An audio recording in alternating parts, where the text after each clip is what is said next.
Hello there, I'm Anna Amelia from Northeast Animal Rights, and welcome to another one of my talks on all things vegan. Today I want to talk about animals and war. I'm using a lot of information from Animal Aid because they have some really good resources here about animals and war, because it's not really a subject that I'm overly familiar with, but there is some fascinating facts and statistics and things which I wasn't aware of either. So I just thought I'd like to share these with you and kind of and make people aware of what contribution animals have made in wars over the years. So throughout history, we know that animals have been pulled into wars or affected by conflict in one way or another. They don't choose to be dragged in human conflict and human wars, but they're there nonetheless. Sometimes it's just because they're literally in the place where the wars break out. As soon as another conflict breaks out, though, those of us in animal rights and rescue immediately start worrying about the animals in that region as well as the humans. When the war in Ukraine started, people they had to make very difficult choices about whether they would take their animals with them when they were evacuating or fleeing their homes, or whether they would set them loose and hope that they would survive, or just leave them behind. Sometimes they were surrendered to rescues as well, and now our rescues there working really hard to keep these animals safe. I know Viva Poland worked really hard over there.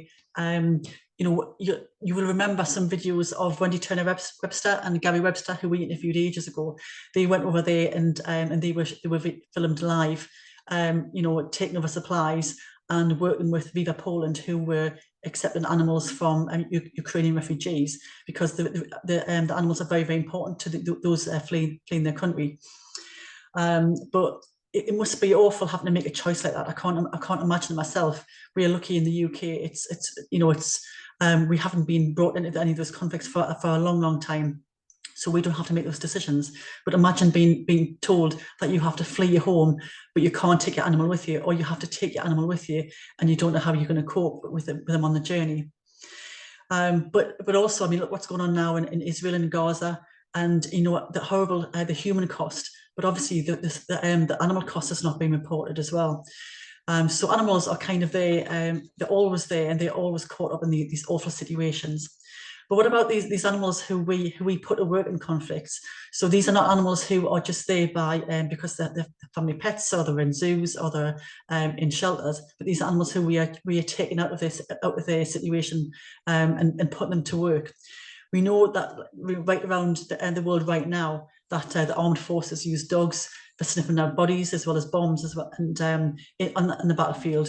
But animals have been used at war for over hundreds and hundreds of years. In medieval times, animals, horses were used in the main for transporting, the knights and the lords, those people with money.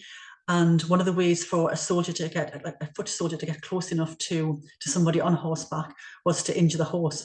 So they would injure the horse to bring the rider down. Horses are not chosen to be used in this way, but they were left to be to die or injured on the battlefield. But more recently, in World War One, the types of animals expanded massively. So you're talking about just over 100 years ago, 1914, when war broke out, there was large numbers of animals being brought into the services to be used in all sorts of ways. Horses and mules and donkeys were drafted in, but as well as those, there was pigeons, dogs, cats, goats, rats, mice, even camels. Motorized transport in those times had just been invented. So obviously moving around on the battlefield was extremely onerous. So they used horses and donkeys, and horsepower was relied on heavily. They were used for transporting food, used for transporting supplies, used for transporting soldiers as well. At the start of World War One, the army had 25,000 horses.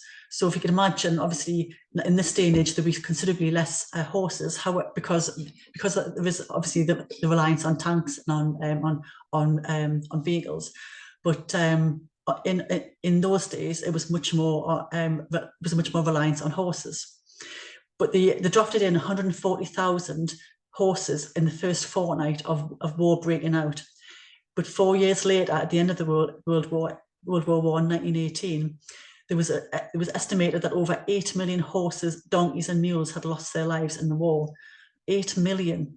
And you know, that figure is very, very rarely reported on when there's any sort of like historical studies done. They were killed by gunfire, terrible weather and conditions, exhaustion, hunger and disease as well. But over 500,000 other animals died as well. So these were the 8 million horses and donkeys, but obviously over 500,000 other animals killed as well. In our area, we have a local hero called John Simpson Kirkpatrick. He was known as the man with the donkey, and he rescued fallen soldiers on the battlefield. He went backwards and forwards, and eventually he was killed.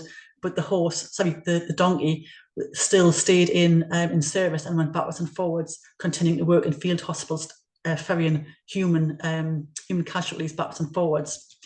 But let's now look at the role of other animals as well. So we've mentioned the horses and you know the animals which could be ridden in a battle, but other animals as well. There was tens of thousands of dogs were trained to carry messages, you know, scouting and acting as sentries.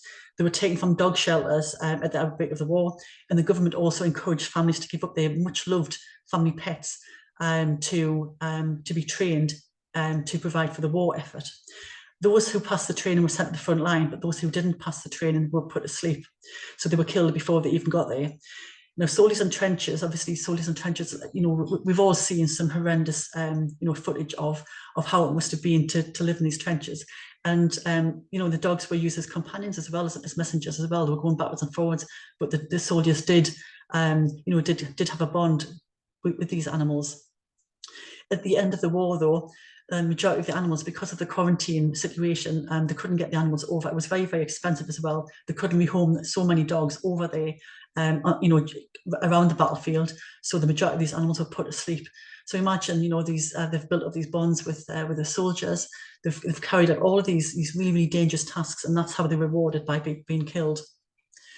Some of us older ones will remember a cartoon called Dastardly and Muttley, where they were constantly trying to stop the pigeon.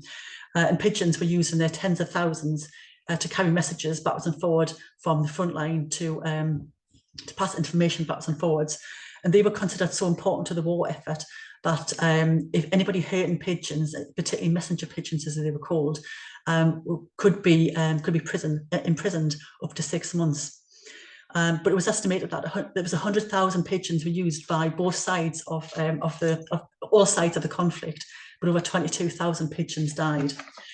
And other animals, you know, our smaller furry animals didn't escape the human war effort either.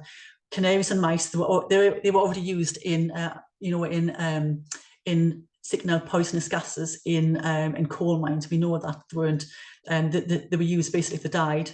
That meant there was poisonous gas there, but they were used in trench warfare. So building trenches and building the tunnels, they were sent in there to make sure that the tunnels were safe for soldiers to use and to move underground between battlefields. And camels, another animal which was ridden as well, they were used as transport to transport supplies, transport soldiers. They were used in the tens of thousands. Animal Aid is using figures of 120,000 animals were used. 24,000 of them were killed in action, but 97,000 of them died from exhaustion, neglect, and starvation and disease. So, you know, it wasn't just the actual war, the you know, getting shot at, getting injured, which killed the animals. It was actually the conditions as well, absolutely horrendous conditions for these animals. Now, other animals as well, other animals like goats and rats and cats, they were used in chemical warfare. So, you know, the war machine, the human war machine, testing out weapons on these animals to see the effects, and also to use them for, you know, for medical aid as well. So when soldiers are getting injured on the battlefield, they needed to know how they could quickly patch them up, and they experiment on animals to this end.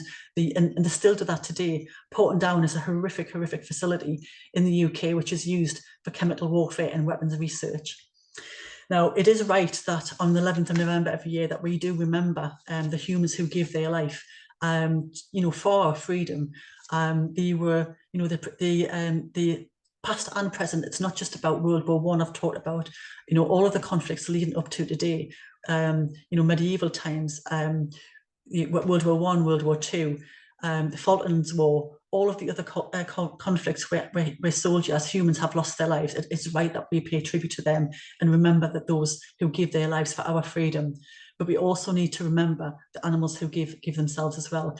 They didn't choose to be in the war. They were taken from a safe place and trained and put into really, really difficult situations, and they weren't treated very kindly afterwards either. So while we wear our red poppies here, this is my red poppy, which I will wear from now on up until Remembrance Day. I'll also wear this purple poppy as well. It's got a smaller one, so it's quite old. So that'll be on my lapel as well. In Hyde Park, there is a war memorial there, which pays tribute to animals who've lost their lives in war, and the inscription says they had no choice, which is exactly that.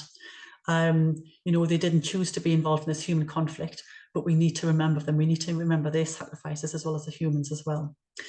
So I'm going to end now. I hope you find that useful. As I mentioned at the start, all the information I've took there is from Animal Aid, because they have some really good resources on this, and it's what's used in schools as well as part of the school speaker program. So it's so there's lots of information there for people to find out a lot more detail about what I've just spoken about there in the last few minutes there. So if you like what we do, please follow us on social media. We're on Facebook, Instagram, Twitter, TikTok, YouTube, and I don't think I've missed anything out there. We are very grateful for all of those people who follow us and share our work. You can also donate to us as well. We have our bank account details in our bio. But also please follow other animal groups as well, like Animal Aid, who can give you lots of information about all those sorts of things. So I'm going to sign off now. So my name is Anna Amelia from North East Animal Rights. Thanking you all very much for listening. We really do appreciate you, and have a good day. Bye for now.